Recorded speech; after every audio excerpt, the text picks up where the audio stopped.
आधार है और व्यवस्था का भी आधार है, इसीलिए इसको नदी नहीं समझना है, इसको भगवती साक्षात शक्ति समझना है जो हमारे कुल और वंश का आधार है। इसीलिए नदी नहीं, आज हमने यात्रा की है उस भगवती के प्राकट्य स्थल की, और ये सहस्त्र तीर्थों का फल देता है, सहस्त्र तीर्थ के समकक्ष है।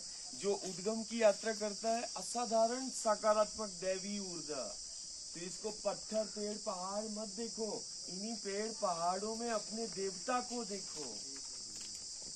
जो उद्गम की यात्रा करता है, यदि पूर्णिमा अमावस्या गांव जो है यहाँ पर आ जाए, जैसे तीर्थ यात्रा करते ना, ऐसे ही तुम अपने उद्गम, जो नदी का उद्गम है वो शक्ति का प्राकट्य है, और उसकी यात्रा करोगे तो तुम्हें विभिन्न प्रकार की विघ्न बाधाओं से तुम मुक्त हो जाओगे, है ना। कई प्रकार की जो शारीरिक मानसिक संक्रमण और आपदाओं का दौर चल रहा है, बहुत सारी व्याधियां हैं, तो उन व्याधियों को समाप्त करने में सिर्फ इतना कि वो जिसको हम नदी का उद्गम कह रहे हैं, उस नदी के उद्गम की हम ओर चले। नदी के उद्गम की ओर चलने का मतलब क्या है? जीवन की ओर चलना। बहुत सारी व्याधियां रोगों की दवा है, और जिस कंचन नदी के हम उद्गम में खड़े हैं, ये देवसर की देव गंगा है। क्या है? देवसर की देव गंगा है। इसका जल चिकित्सा का काम करता है। देव गंगा का जल कई रोगों की दवा है, इसकी हवा भी कई रोगों की दवा है। देवसर के जंगल कई लोगों की हवा है। उद्गम का जल, अच्छा उद्गम का जल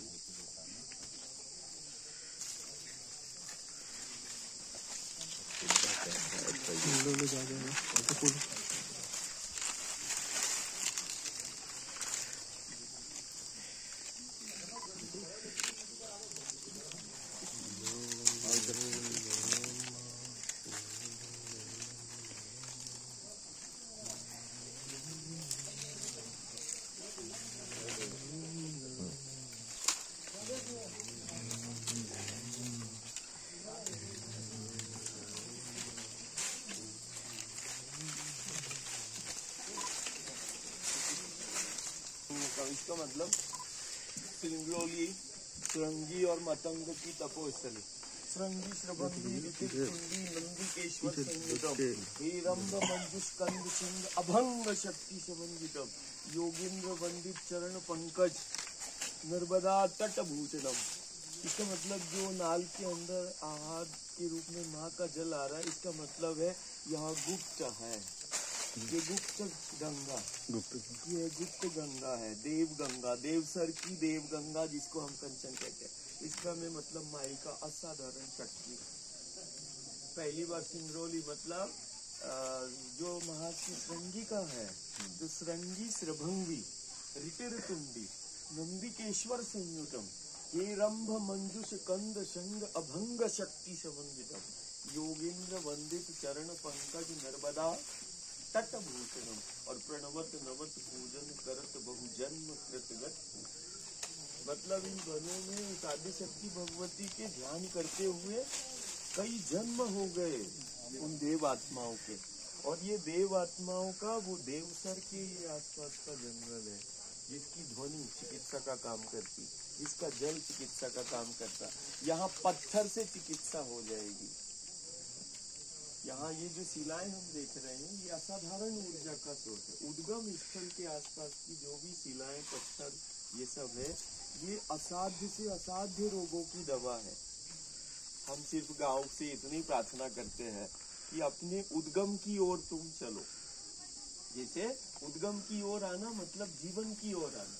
उद्गम की स्थल पर यदि हम बैठ गए तो समझना अब कई प्रकार के समस्याओं का समाधान हो जाएगा। हमें हर स्थिति परिस्थिति में एक उद्गम की यात्रा के बराबर होता है 1000 तीर्थ का यात्रा करना। सहस्त्र कोटि तीर्थ की यात्रा के बराबर है किसी एक नदी के उद्गम की यात्रा। और जहाँ उद्गम होगा, इसमें गजेंद्र काम करना, जितने उद्गम है सिंगरौली और जितना संगम है, तो जहाँ संगम होगा दो नदियों का और जहाँ उद्गम होगा, वहां पर असाधारण ऊर्जा का केंद्र होगा। और यदि हमने उद्गम और संगम के स्थानों को संरक्षित कर लिया तो ये आसपास के सैकड़ों गांव जो है और हजारों लाखों लोग व्यवस्थित हो जाए, है ना। हमने उद्गम के इस परिचय तो ये 21 कोस में जंगल है। कितना होगा?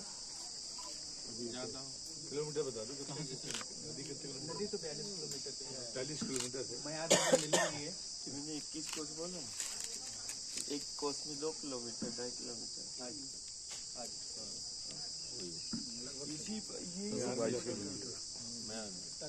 अब देखो मैं वायु और जल में ही रहता हूँ और आज मैंने यदि देव गंगा का कंचन का जल लिया, इसका मतलब है गंगा नर्मदा से इसका कितना गहरा, इन गुफाओं से गंगा ही प्रवाहित हो रही है। हमें गंगा जी और नर्मदा जी जाने की आवश्यकता नहीं, तुम्हारी गंगा नर्मदा ही है। ये देवसर की देव गंगा है और ये देवसर के वो जंगल है जहाँ पर विचरण शक्तियाँ करती हैं।